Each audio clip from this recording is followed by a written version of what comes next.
Welcome to Who Are You, a CSI podcast. I am Lauren, and I've seen CSI through and through around 3 to 4 times. And I'm Nick. This is my first time experiencing these episodes. And today we are reviewing Season 2, Episode 4, Bully for You. Original air date is October 18th, 2001.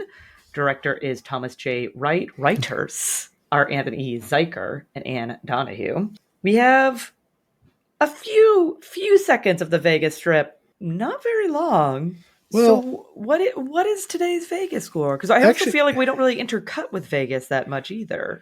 There was one pretty quick scene later on. Okay.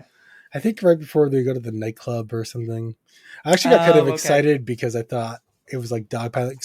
So this is maybe controversial. Maybe our listeners will chime in on this. Okay. But I actually clocked 3 different scenes for a total of 12 seconds because there's like 2 quick scenes, and then they're sort of like panning down. I think you can see like the school football field or something. Yep. You can see the entire Vegas Strip at the top of that shot. In the background. In the background. So I opted to include that in the Vegas score. Okay. And I didn't really like write down each one. I was just like, I'm just sort of like counting scenes and then seeing how many seconds it is.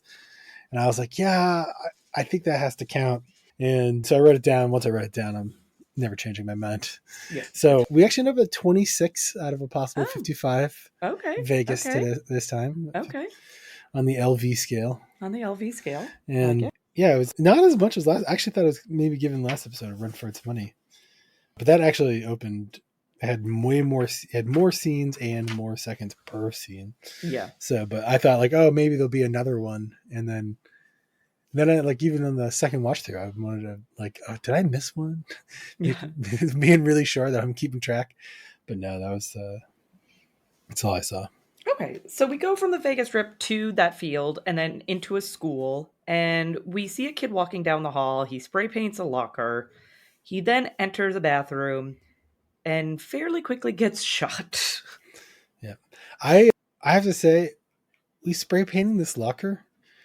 Like, he's just hanging out with friends. I was like, was this like on his mental list of things to do today? Evidently it was. He had a to-do list, and it was like, remember, spray paint that locker.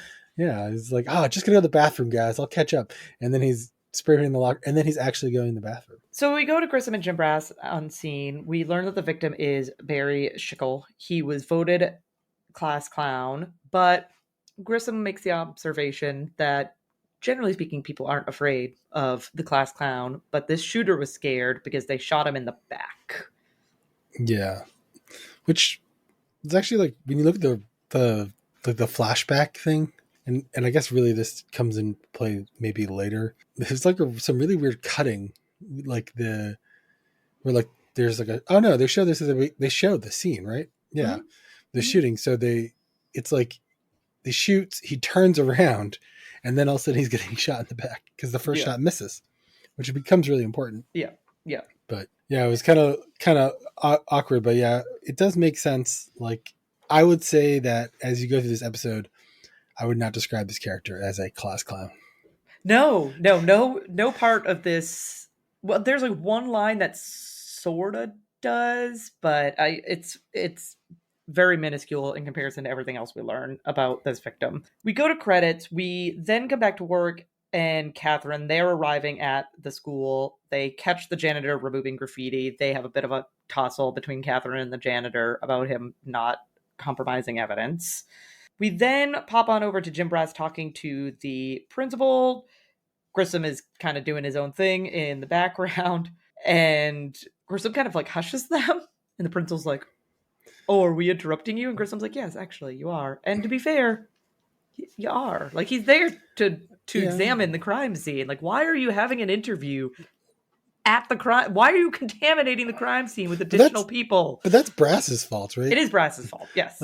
Like he should have, and also like Brass just ignored Grissom when he asked him for something. Yeah. You should have been like, 1 second, Grissom. Yeah. I'm conducting an interview. Yeah, which I shouldn't be doing at an active crime scene. I should be doing it at a non-contaminated place. This reminds me of like the first few episodes. They made a big deal about like hugging the walls and, when they're investigating a crime scene. Now they're just like, we'll just conduct an interview with the principal right here. Yep. Yep, who who cares? like probably had to come back in from home. Yes, because this is like after school. Yeah, yeah. They make a reference So later to like the building's open to the janitor leaves. He leaves pretty late. yeah. We go to storyline B with a helicopter flying over the desert. Nick and Sarah then descend from said helicopter. I didn't know CSI training included, Right? aerial landings, but evidently it does. And they don't have any assistance. No one's explaining him to No, them. no, it's just like they know exactly what to do. This is just like normal everyday stuff for a CSI to do is to descend from a helicopter. Real repelling experts. Yeah, and there's a moment where Sarah's flirting with one of the emergency services guys, and It's like the whole moment. it is the whole moment. And then, no, well, not quite, but pretty close. And then Nick does call her out, which fair. Nick I is like, that "You're was flirting over a dead body. Like, what are you that was doing?" uncalled for because first off, man, don't where's you got to be a wingman here, He's not right? being a wigman here. Yeah, he's I like feel like selling he's it down the acting like a road. little brother in this scene, like a teasing little Yeah, brother almost. And they realize the bag smells, which comes up a lot in this oh yeah, episode. The bag with the victim smells, but they end up putting it into a basket and then lifting it up into the helicopter to transport it back to HQ. how frivolous is this cutting of the bag handles? Yeah, I don't know. Like I kept I for the don't. life of me trying to understand why, I don't know. like why would they need to do that or want to do that even? I have no clue. Like I get that it'll happen later. I think it was really just to like remake that line because I've had this in another episode where like the coroner gets the body, but the property is Yeah. ours. It was like all flex and Yes, it was. I no don't. meaning. No meaning. But that's a good T-shirt for like a CSI fan out there. Oh. All right, the coroner gets the body, Yeah. but We get the the evidence, property is or all the property. ours. The property is all ours. All right, we'll think about it. We might do merch at some point. We've debated a few things already as far as merch ideas go. True, true. We go to Warwick, Catherine, and Grissom in the bathroom. They are using strings to determine the trajectory of the bullets.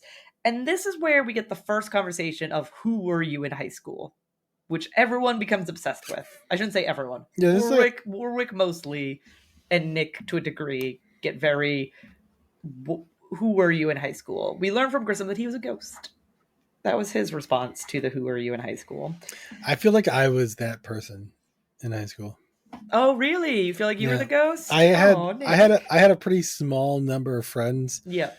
who like most of whom did not hang out with any of the other ones. Like I was just friendly with a bunch of people. Yeah, yeah, But yeah. I think the vast majority of the people in my high school didn't really know me, right? Yeah. Like and like hundreds of kids in my class.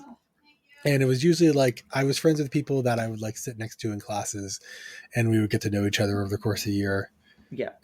And we would just be cordial and friendly that way, or we're in my homeroom or something.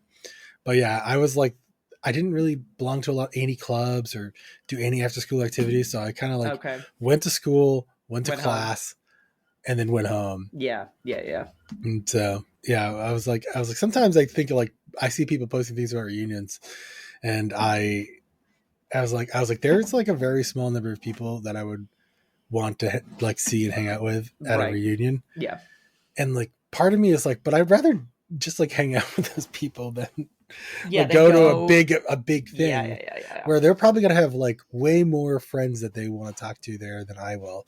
Yeah. But who knows? Yeah, I mean, Yeah.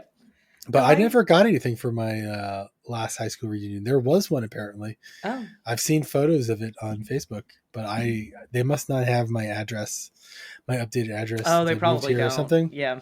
But yeah, I explicitly know I went to my 5-year reunion. Most of the people I wanted to see weren't there, Oh so I gosh, didn't. this year is my 20th. Oh yeah, yeah. Mine was last Oh, year.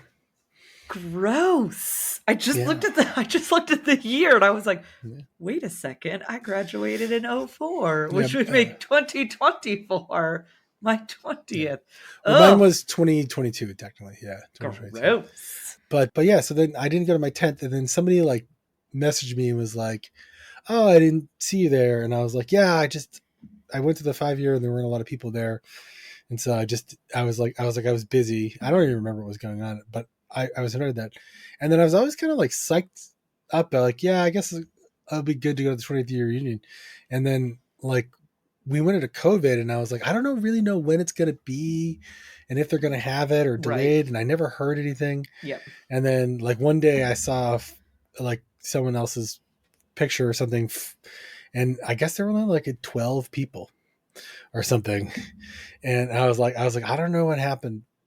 That just sounds like Um, a get together of people that knew each other from high school, not a high school yeah, reunion. but I'd be really curious because my school, like, very famously, is really big about their 25th year reunion. Oh, okay. And in fact, when I was a senior, the first girl to ever attend my school, it was her 25th year reunion, and she was there.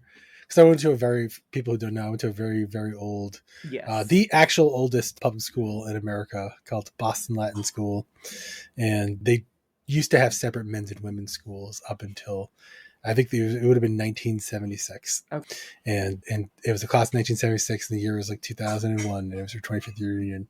But they'll have these like public events, and it's really big for 25 years and for 50 years. Those are the two Okay. big years. And so I'll have to pay attention. We're still a few years away, but we get to a 25th year reunion.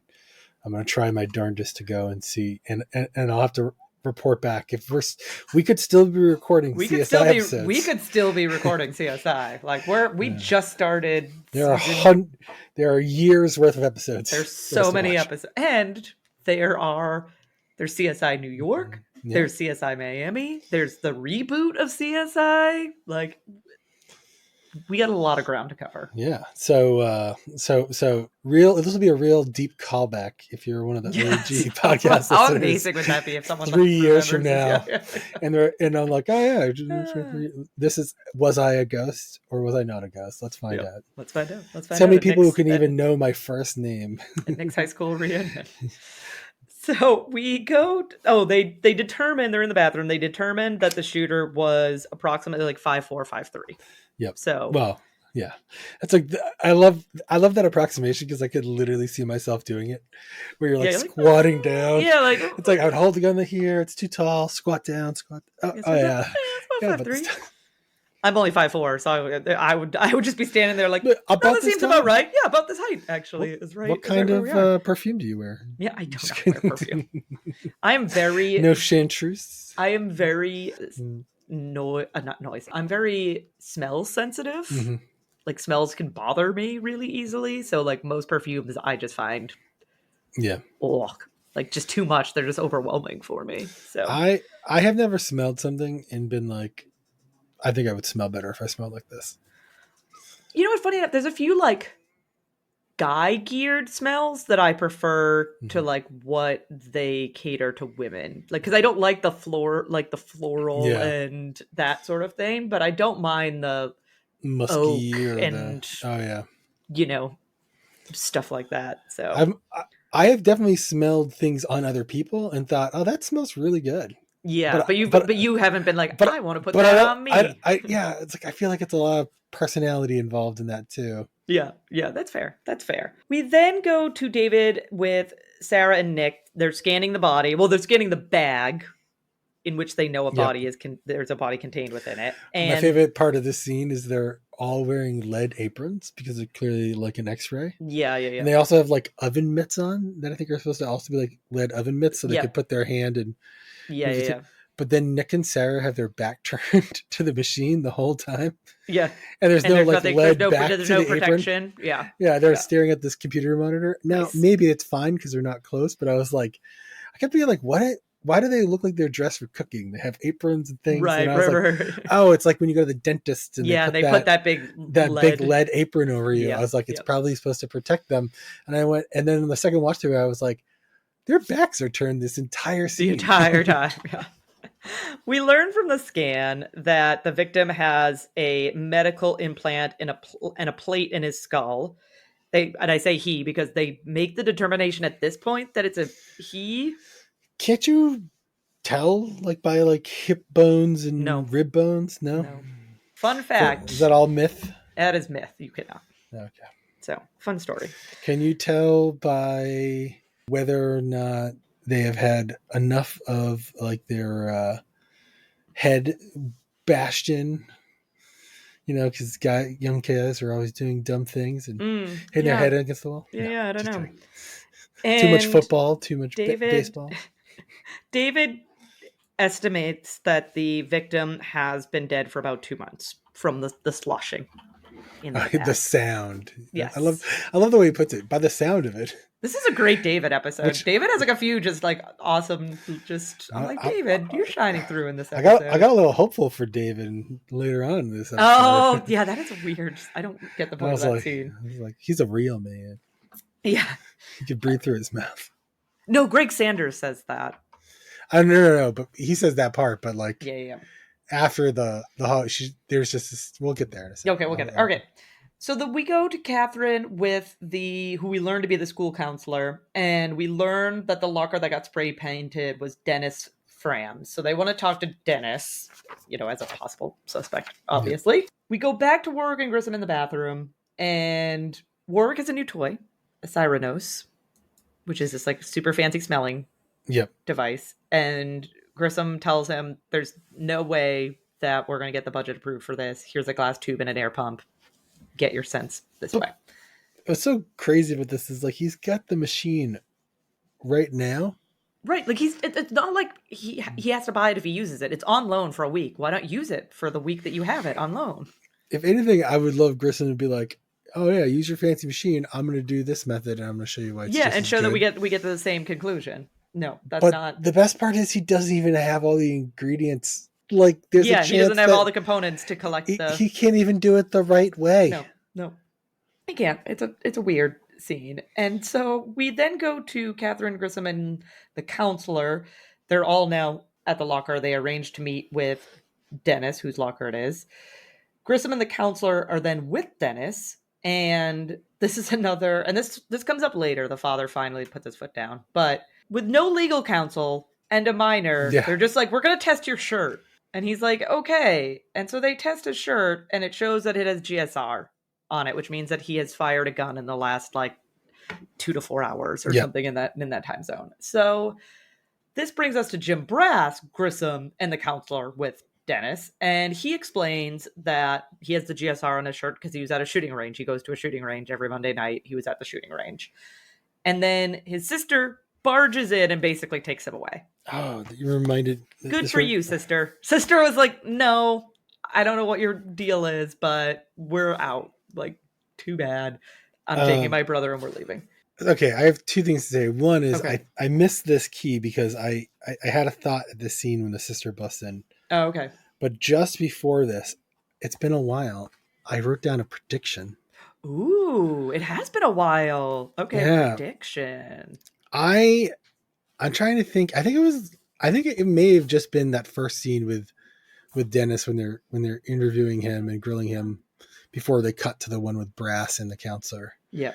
But I said, I think this is going to be a friend of Dennis who shot, right? Because this whole notion of like you're being like you're going to be our suspect because you're being bullied by him, and then I had this thought. I said, no, what would be really interesting would be it's going to be a girl because it happened in the boys' bathroom. They said the word boys' bathroom multiple out loud times. So many times, instead of just the bathroom. Yeah. And I was like, oh, I bet it's a girl. And so, but then when this scene happened, I wrote a little sub note. I said, oh, the sister, and then I like circled it, and I was like all in on the sister, which they lead you down that road. Yeah, it's not. Well, I tried to be really like early to like committing to it. Yeah. Part of the prediction is like eventually you just know the answer. But I think in general, the prediction of a friend of Dennis probably going to end up being a girl.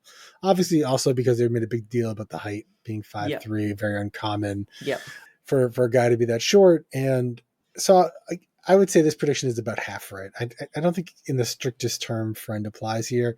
And the motivation is actually very different than what I was thinking what you at would the time. think it was. Yeah. So not that we have to hold back, because hopefully you've all seen this episode. When we get to the reveal, you'll be able to maybe we'll circle back to this. But unfortunately, it was not the sister. But I really thought it was a great prediction when she busted in. It's not the sister, and she's like super protective. And I was like, oh my god, I can't believe I picked this out so early. Yeah. Not quite. We go back with David, with Sarah and Nick. They open the bag. It Yep. is very smelly. Decomp is very, very smelly.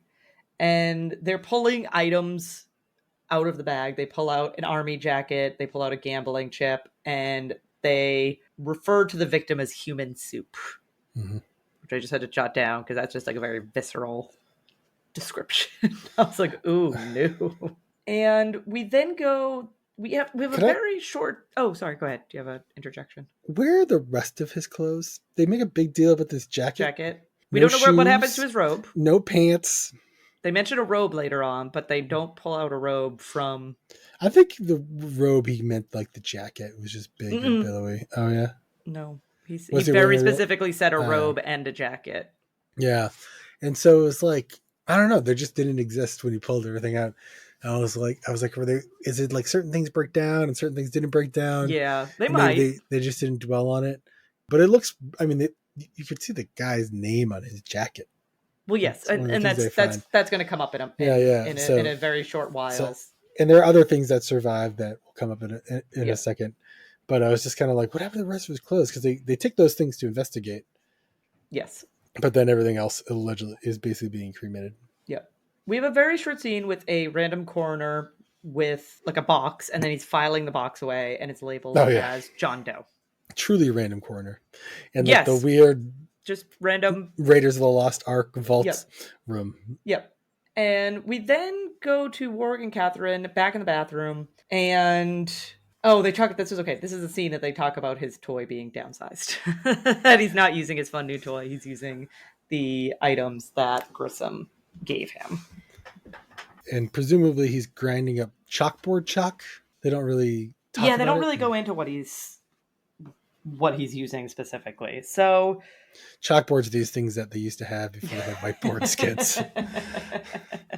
Now they probably have video screens. I would say I don't even think that like whiteboards are necessarily a thing anymore. We then go to Grissom with Doc Robbins, and they're pulling out, or he has pulled out, 44s from the victim's back. And Doc Robbins notes that he's been attacked before. He's been stabbed before with something that looks like a prong. And he would have died from that attack, but his organs are on the other side of his body. So, Maybe he would have died. How quickly can you get kid to a hospital? yeah. Well, I mean, if it punctured his heart, that's pretty rough to come back from, I would imagine. Yeah. I say as not a doctor whatsoever. Yeah. And yeah, and so then we then go to Sarah working on that jacket. Nick enters. This is where we learn that name on the jacket is, or I think she finds name tags, are W. Cartson. So Nick wants to brush this off, Yeah. and Sarah's like, it's something, let's look at like VA records and see if there's a W. Carton that, had a plate put in his head, and, we can kind of cross-reference these things.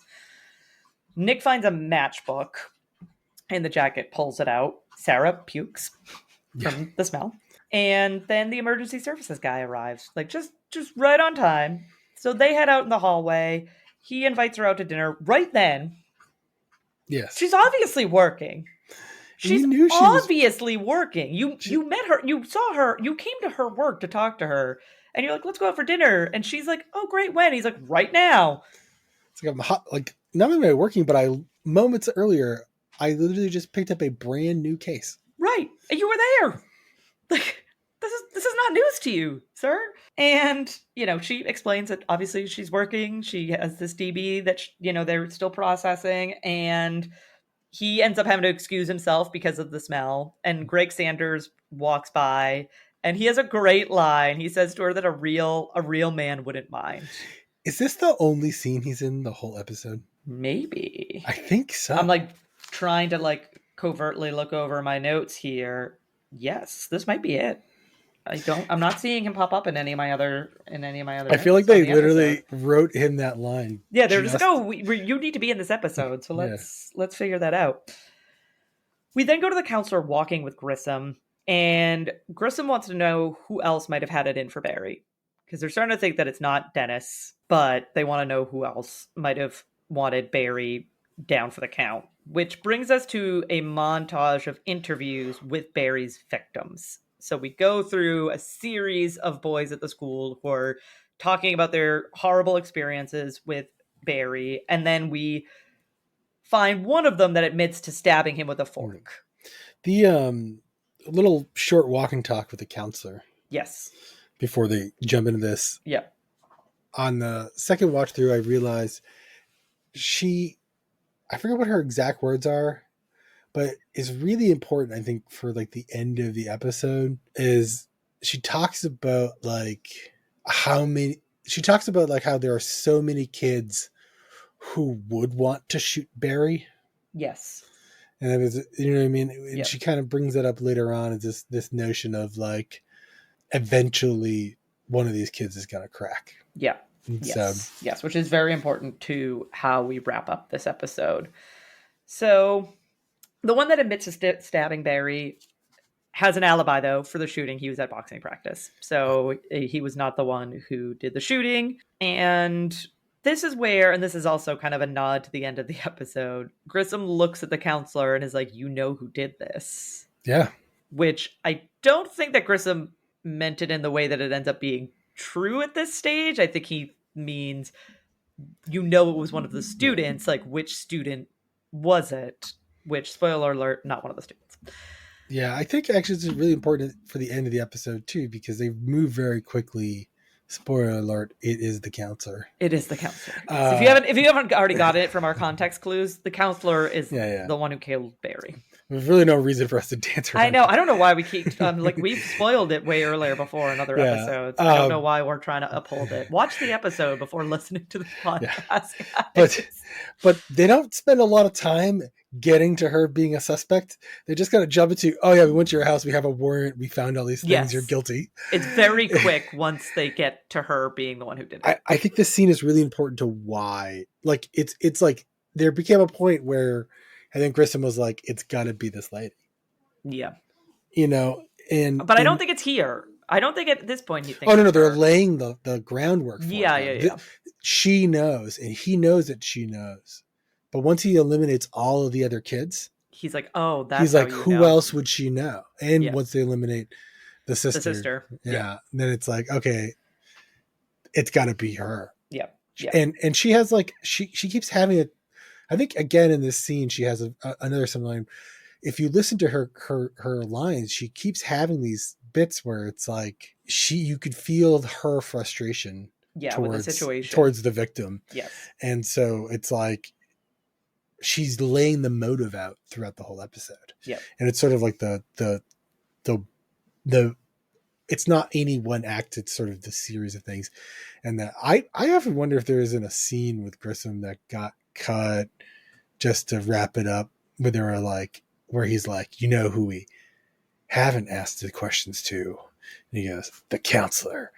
And they get a warrant. It was like, I'll get a warrant for her house and search for cologne or that, or the kid makes, or somebody makes a comment that smells the same as the like the sister smells the same as the counselor, and they just like the way they edited it together. Maybe that part got lost, and so they just kind of sped through it at the end, or they just wanted you to think like it's like a little bit of Deus Ex Machina from Grissom, where he just like figures it out off screen, and then we just cut to the reveal. Yeah.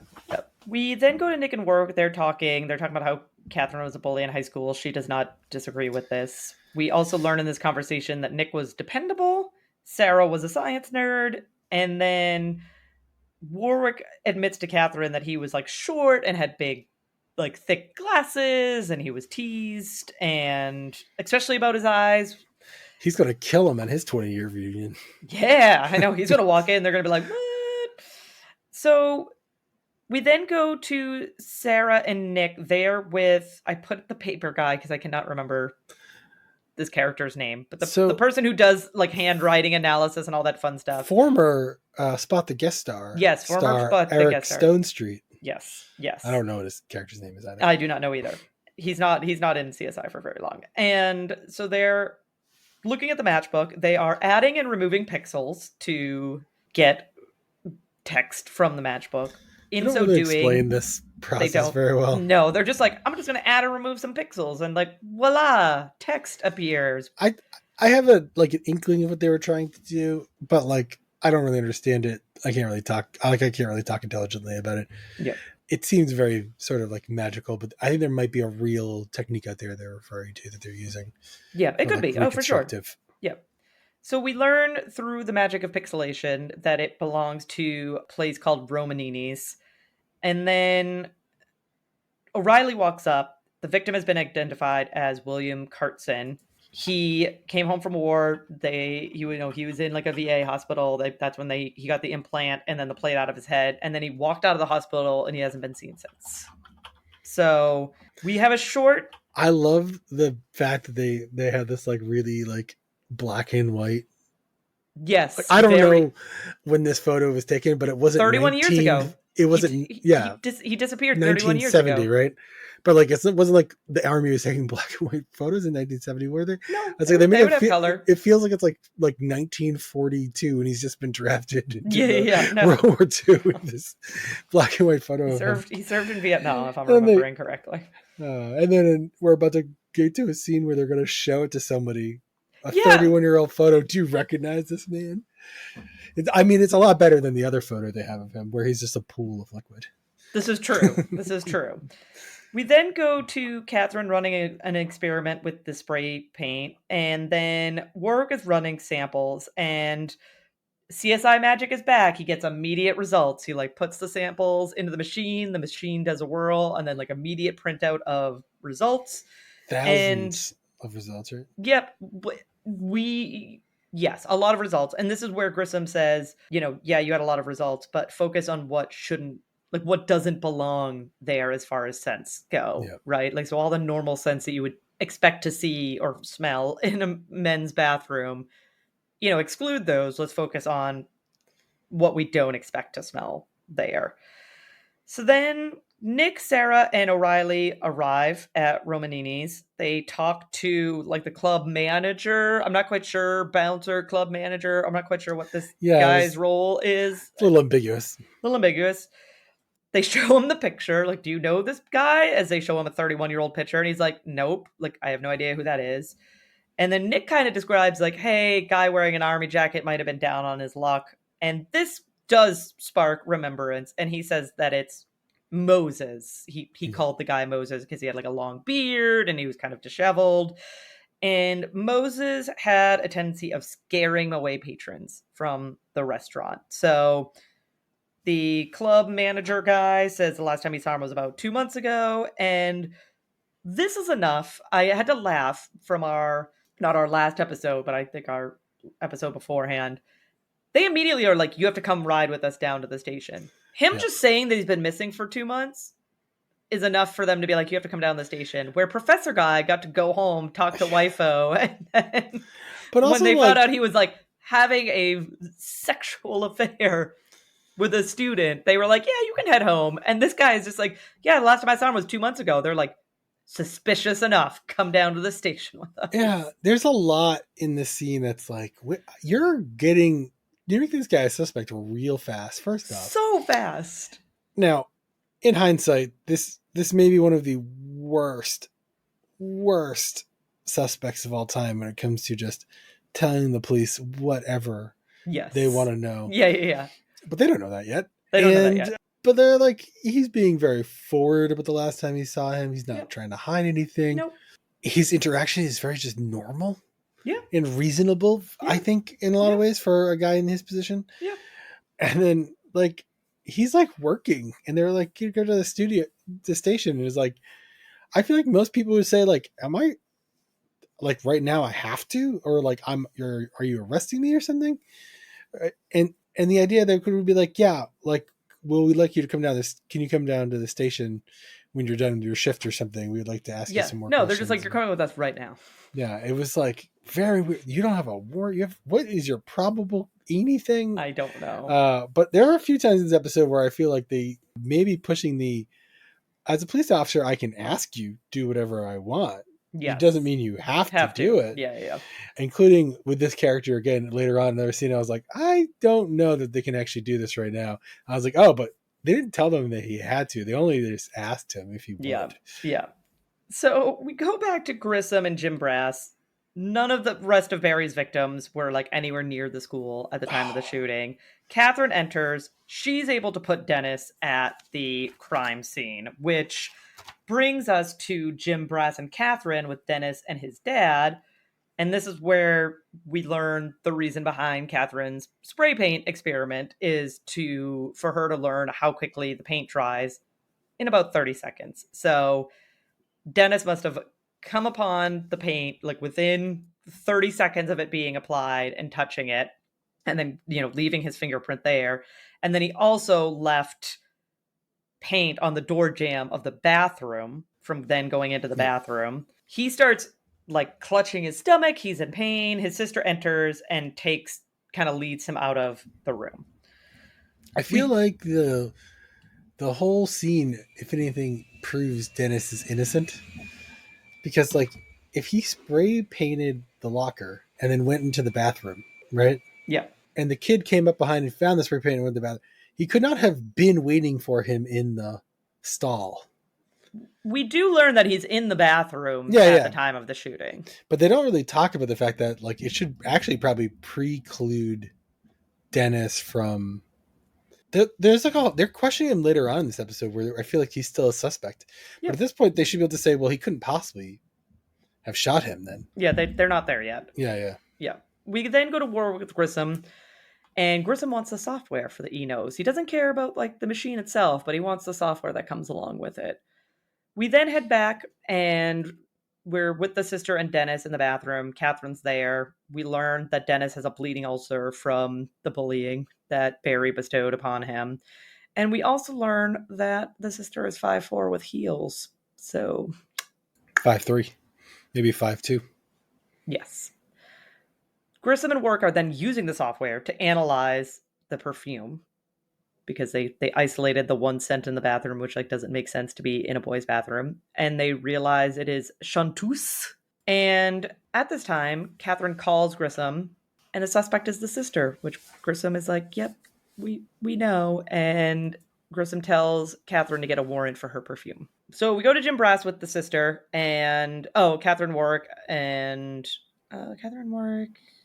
Grissom are there as well, and the dad. And they're asking her, like, her whereabouts during the time that Barry was shot. And she claims that she was just out driving around. But she does admit to wearing a chanteuse because her mother used to wear it. And after her mom passed away, she started wearing it. And this is when, and as we always say, this is the way to go, the dad lets Jim Brass and the CSIs know, like, hey, if you want to talk to me or my family anymore, like, you have to go through my lawyer. Like, this is enough. I've had enough. We've been cooperating to this point, but I'm all done cooperating. Too bad. Go through our lawyer. I also love this, like, I feel like this, like, late 90s, early 2000s trope that, like, people have lawyers. Like, no, you have to talk to my lawyer. Yeah, like, you got to talk to my lawyer. Here's his card. Yeah, like, yeah. That's another thing that would come up a lot. Well, this guy also has what, like 3 dozen guns? I mean, I assume that it's supposed to mean that this person has some level of money. I just think it means he lives in like a state like, well, his son is like shooting at unsupervised at a gun range. Yeah. So I assume the laws are pretty lax in Nevada for gun ownership. Probably. We're New Englanders, if you can't tell by our accents. So it's our gun laws are very different than a lot of parts of the rest of the country. So we go back to storyline B. Nick, Catherine, and O'Reilly are with the club manager guy. His prints are on the handle, or they don't even like prove it. They just kind of infer that it's his, that they're going to be able to prove that it's his prints on the handle, and he buckles immediately. They pull out the fingerprinting kit. Yeah, and he's like, "No, it's me. It's me." And they ask for his fingerprints, which is the thing I was referring to. I don't think you can just do that. I think you can just ask for somebody's fingerprints. Yeah. He's not under arrest. You would ask for them. Oh yeah, that's what I mean. Like that's what I mean. They were only asking. Yeah, like I think you would need like a warrant or something to like forcibly get somebody's fingerprints. He probably thought he had to. You know what I mean?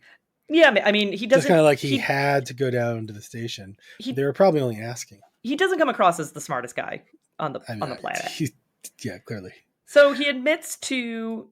Well, at first he says that he just drove the victim away from the bar at the club, and like kicked him out of the car. And then he does admit that because he was like rolling around and he was being obnoxious, that he put him inside of a bag, and then he kicked that bag down a hill, and he just figured like he would climb out of it and be a-okay. And he obviously was not, and he's going to be charged with homicide. So end of storyline B. I like his line. He's like, "Oh, what am I in for?" So they Yeah, homicide, homicide. killing somebody. You murdered somebody. literally put a person in a bag and kicked them down a hill. Yeah. So we return to storyline A. The brother is at Dennis. The brother is at HQ, and he wants to talk to Grissom and Catherine. And he is saying that his sister was the one who committed the murder, but he admits that he couldn't see his sister. Like, he couldn't see who committed the crime, but he smelled the perfume. Dennis, when you think your sister has murdered somebody, yeah, don't just tell the police that. I know. You talk to your dad. But Jim Brass saves the day for the sister because he enters and he explains that Kelsey got a parking ticket at a nearby motel. A football coach also got a parking ticket. Circumstantial. At the same motel. That was the sister's plan to save her brother, was to get the football coach to intervene on his behalf, not to murder Barry. I love the football coach, who, by the way, they never really say like how old the sister is. I think on purpose.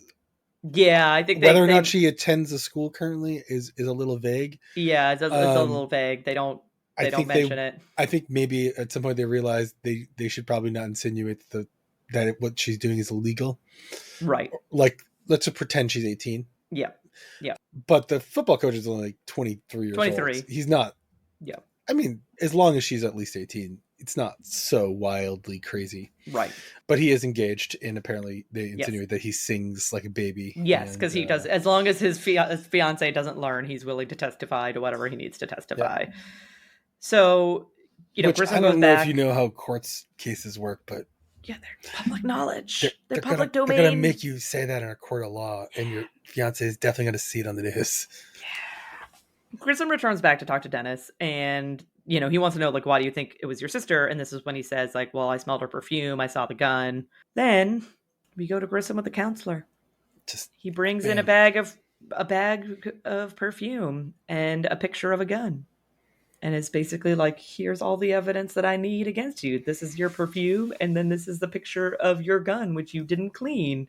So this is the reason why I hate that there isn't a scene that explains this. Okay. This kid, his dead mother, used to wear this perfume. Yeah, and it doesn't sister unlock. Wears it now. Yeah, and he recognizes it from his sister all the time. Yeah, and he's recognizing his sister. Yeah. You don't think he would know that his counselor also wears this perfume? I don't. No, I. And then she would have been wearing it in the school that night still. Yeah. And while he was standing next to her after having smelled it earlier. Yeah. Yeah, I know. Yeah, they never come back around to that. That's why I mean there should have been a moment where he goes, well, actually, I think a counselor also wears the same perfume. Yeah.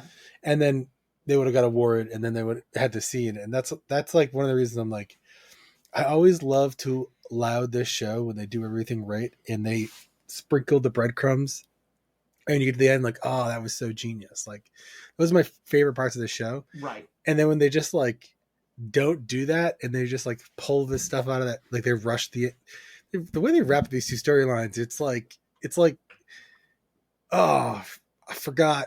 We have plans tomorrow afternoon. We can't finish writing the episode. Yeah. And they're just like, oh, just do this. Okay. And they just got through it too fast. I was like, the show is usually so much better.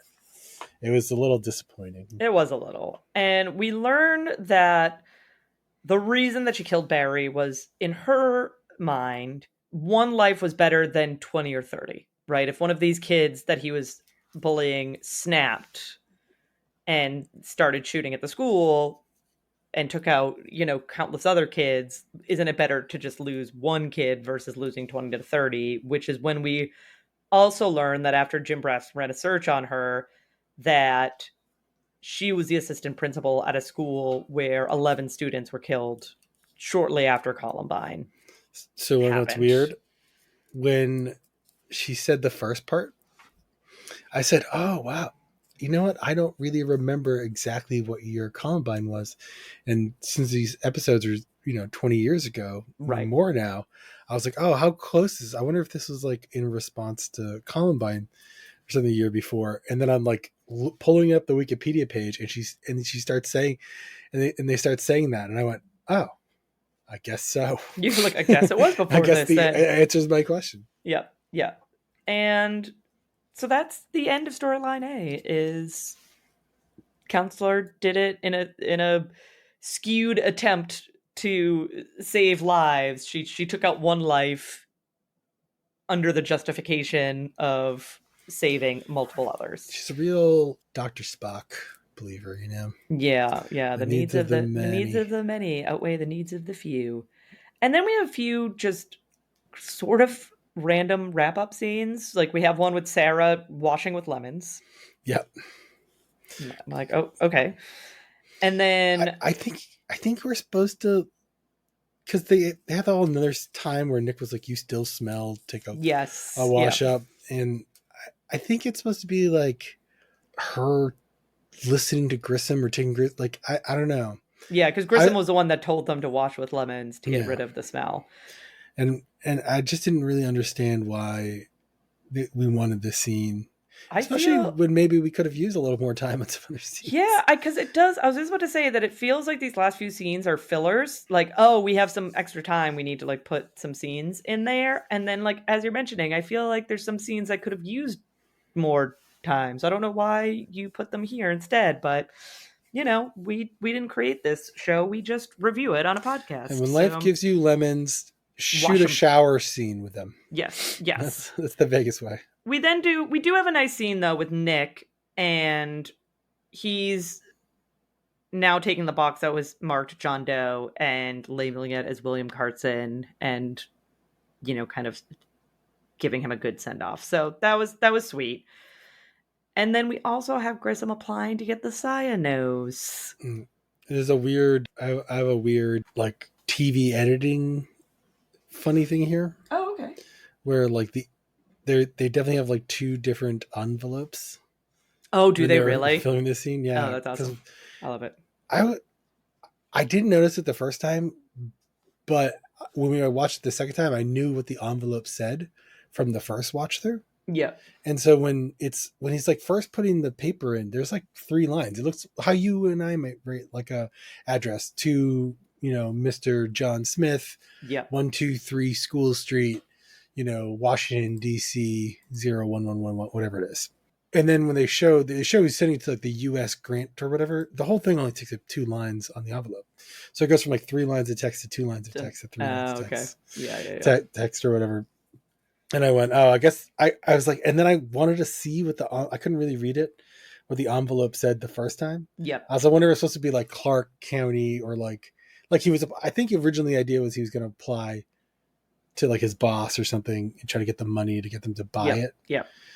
And then for whatever reason, when they filmed the close up, they decided to just make it a grant thing. Yep. Yep. I don't know.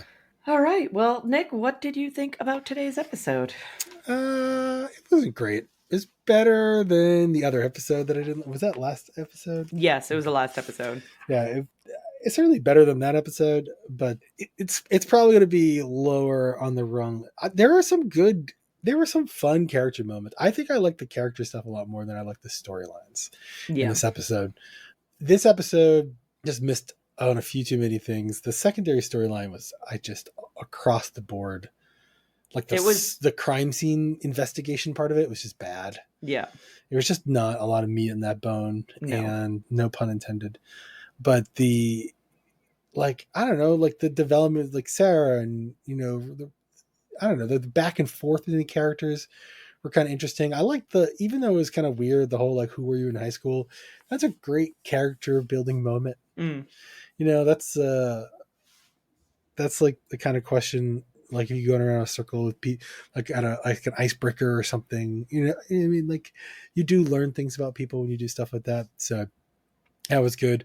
Grissom still trying to figure out what they're doing with this character. They just like to Yes. make sure there's a I'm an awkward human moment Yep. that comes off as being kind of an a-hole every single episode. Mm-hmm. Mm-hmm. But the storyline was kind of like And I can't help but wonder, like, how I don't remember the tenor enough of the time, like how many school shootings or whatever, but they were clearly just really, they're really trying to double down on the sort of anti-bullying messaging. Yeah. Because even the secondary storyline, I appreciated this on the second watch through. Nick says to the guy, like, treating people like crap isn't a job. Yes. You Yes. know, I was like, Yep. oh, right. They want to make both of these episodes about like not pushing, like being mean to people. Right. About like how you should treat people Yeah. And fairly and so there was some redeeming qualities this episode, but we're only 4 episodes of this season, so I don't know for sure, but I certainly am hopeful that this will probably end up ranking in the bottom half for sure. yeah. Yeah. So I enjoyed this episode. I think similar to you, storyline B was almost pointless. Like it was just it had so little airtime in the episode, and it felt like most of it was just to make references to Sarah smelling. Like I was Yeah. like, is there any point to the story other than Sarah smelling badly? I don't know if there is. That seemed to be like the main point of storyline B, which should not have been the main point of storyline B. I enjoyed storyline A. I think like you, I think the first time I watched it, I thought it was the sister earlier on in the episode. So I enjoy that it did throw me a little bit for a loop the first time that I watched it. I do wish that there had been more clues or Mm. more breadcrumbs that it It was would have the been better counselor, if it wasn't but rushed. Yeah. yeah, I just feel like the ending, all around the ending, was very rushed, and then they just had those random scenes, and it was like, why did you rush to this ending if you were gonna just have random scenes as filler at the end? Like it just doesn't. That did not make any sense to me. But yeah, it was meh, it was okay. But I'm looking forward to getting further along in season 2, which. Speaking of, we will be back next week with season 2, episode 5, Scuba Doobie Doo. In the meantime, Really? yes. It's a great name. Yes. This episode already is guaranteed to be better than the last one. So I did not make that name up. That is the Name actual name alone. of the episode. So in the meantime, you can find us at Facebook at Who Are You, a CSI podcast. You can also find us on Twitter/X, Instagram, and Threads at Who Are You CSI Pod. You can also email us at whoareyoucsipod@gmail.com. But otherwise, we'll talk to you next week. No spoilers. No spoilers.